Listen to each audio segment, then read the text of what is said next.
Hi, this is Susanna from Hold It Right There Sewing Patterns. Welcome back to my video tutorial for the Clarendon Crossbody Wallet sewing pattern. In this video, we will finish constructing the bag. Locate the rear flap band L and the back exterior panel A. Fold L in half, long side to long side, and press. Unfold and next fold both long sides to meet the center crease and press. L is now 1 inch in height and the raw edges are folded inward. On the right side of back exterior panel A, pin or clip the L rear flap band 1 1/4 inch below the top raw edge. Top stitch 1/8 inch from the bottom edge of L only. To help place the flap in the rear flap bands, I'm going to make 2 small 1/2 inch markings along the straight edge of the flap on the left and right side.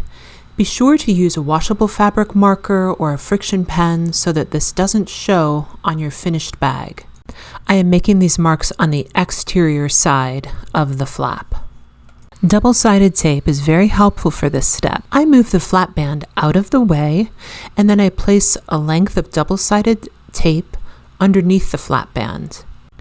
The tape prevents the flap from shifting while you're sewing it to the back exterior panel.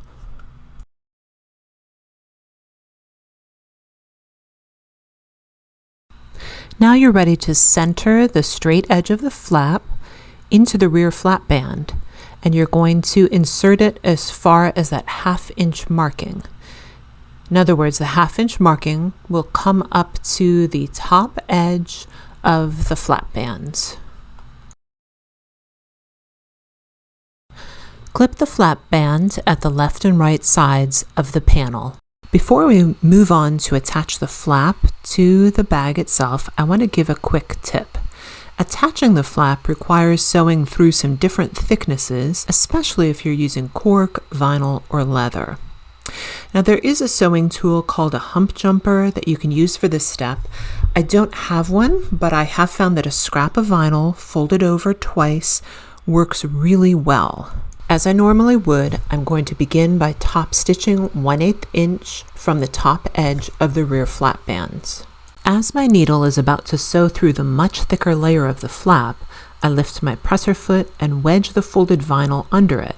Now I can sew evenly through the different thicknesses. This helps to prevent uneven or skipped stitches as my sewing machine sews through the different layers.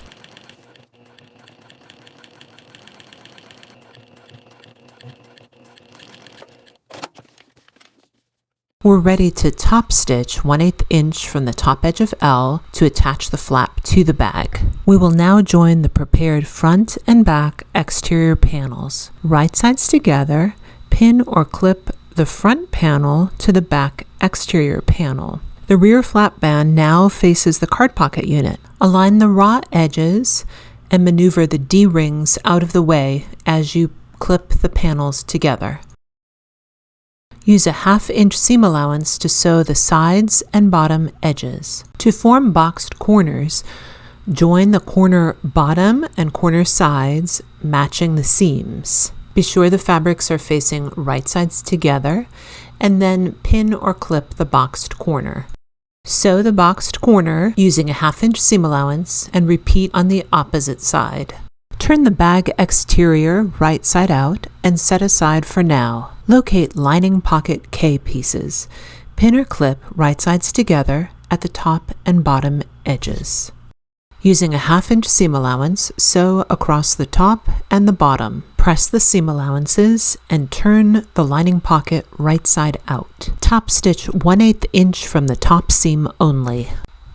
Locate the lining A pieces.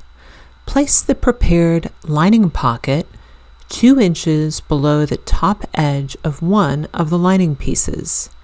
This will be the lining back. Pin or clip at the left and right sides. Baste the lining pocket sides using a 1/4 inch seam allowance. Sew along the bottom of the lining pocket 1/8 inch from the edge. Pin the lining front to the back, right sides together at the side and bottom. It is important to leave a large enough opening at the bottom of the lining for the flap to fit through for the next step. Leave an 8-inch opening at the bottom of the lining. Sew the sides beginning at the top with a 1/2 inch seam allowance and tapering into a 5/8 inch seam allowance. Sew along the bottom with a 5/8 inch seam allowance, being sure to leave that 8-inch opening that I mentioned earlier. You will now box the corners just as you did for the exterior in step 55. To form the box corners, join the corner bottom to the corner sides, matching the seams, and clip. Repeat on the opposite side, and then sew using a 5/8 inch seam allowance. Trim the boxed corner seam allowances close to the stitching.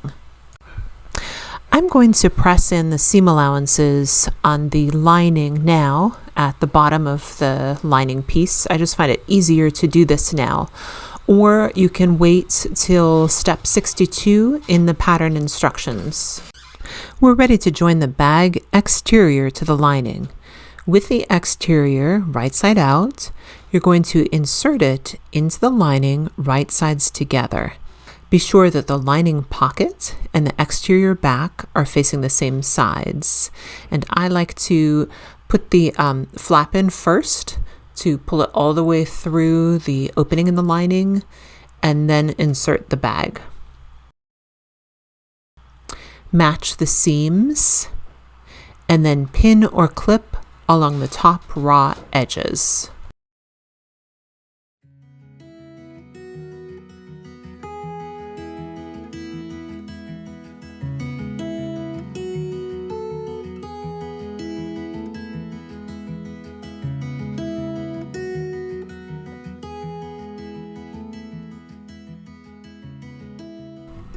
To make it easier to sew the narrow top opening of the bag, first baste with a 1/4 inch seam allowance.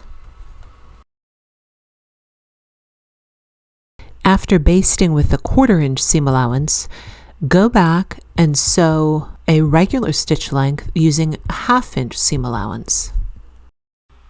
Trim the seam allowance close to the stitching, and you're going to be trimming close to that 1/2 inch stitching.